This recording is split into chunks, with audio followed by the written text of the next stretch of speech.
So these are the problems. Some of them might not seem like a problem.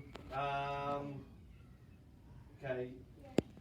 Actually, I mean, you find some lost treasure. What do you think the problem might be there? That sounds pretty good. Doesn't sound like a problem. That's true. Yes, and good for not calling out. Very good. Yes. There is ghost pirates. No, the Ah, treasure. so the treasure actually belongs to some ghost pirates. And the ghost pirates haunt them. Ah, I like that. That could be a problem And with there's the also treasure. a ghost.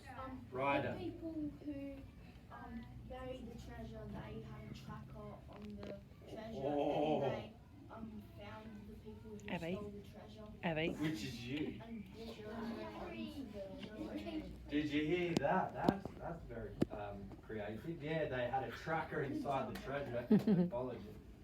Yes. The aliens stole the treasure. Ah, so the problem could be you've got treasure and then aliens steal the treasure from you because they want it. Okay, so here are the problems. Now, when grows a giant tomato, we'll do one more, okay? You grow a giant tomato, what could be some problems from that? Yep. The giant gets the tomato gets too big. It's the whole entire earth, and people get sucked into it. Like it's a tablet, and it's like Jumanji. They get sucked into it. Oh yeah, like Jumanji. Yeah. Yeah. So at first they're all like, wow, big tomato, this is great, this is great. And then they're like, whoa, it's not stopping. Yes. The tomato grows so big and pops. It just goes everywhere. Oh, it goes on the internet, cars, people can't drive the cars anymore. Yeah. From outer space, a mean monster breaks everyone's tomatoes and makes them ginormous and stomps on everyone with a big tomato. Very good. Okay, now one last thing I will say before you can take this and go back. Your story doesn't need to be problem. It can also be good things. So the giant tomato grows, it's like, oh my God. But then if something good happens, you can share the tomato with all your neighbours and everybody's happy.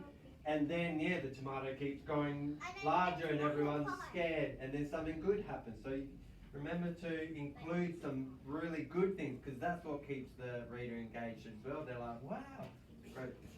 Okay, we'll get two more people. Yes. What if you don't like the tomato? You mean if you have the tomato as a story and you don't like that as a story? Is that your question? It's a good question. It's up to you. But for me, the whole point of this activity is to make it random. So you roll the dice, you get a 2. And you have a little rabbit catches a thief in a garden. Oh, that's a good story. Oh, no. Sorry. You roll the dice first. Then you choose your character. Oh, it's a number 2, a little rabbit. Then you roll it again, and a 5. Now it's the second column. So a little rabbit runs into an escaped lion. Oh, that is. Oh. That would be bad. There's another Oh, what if the rabbit is actually monster. But what if is very strong, very quick? Okay, and then you roll it a 3rd time. So you will roll it 3 times, and you'll choose it. The whole point of the activity to make it fun is it's randomized. You can cheat. You can cheat and just be like, oh, nobody's looking. Okay, I want a mean troll and this and this. But it doesn't make it as fun. Yeah. The whole point of this activity is to make it random. That makes it more exciting. Like this. And it gets you out of your comfort zone. Maybe you know a lot about trolls and snakes, but you rolled a 1 and you get a tomato. Well, it gets you to think about something that you usually don't think about. So that's the last thing. Yes, You questions? were saying they ate the tomato. If they ate the tomato, how would it keep on growing if there was no more tomato because it ate it? Excellent question. I mean, they might have just eaten parts of it, I think. Like James and the Giant Peach. They had some of the peach, but it kept growing. Like ants. You don't know James and the Giant Peach? No. Maybe it's a...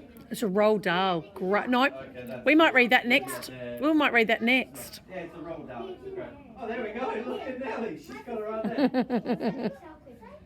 James and the Giant Peach. Is there any questions about the activity? You go back, you roll your dice 3 times, you write a story. Yes? I forgot. Okay, yes? Well, how would you forget all ones, all twos, all threes, all fours, or all sixes? What do you think? We'll go do the other one. Then you just do that. Yeah. If you roll 3 sixes, then it'll be a robot, treasure, and island. Yeah. Any other questions for the activity? You'll all get 1 dice. Yes? This is a fun activity. Well, we'll see. Sounds We'll see what your stories are.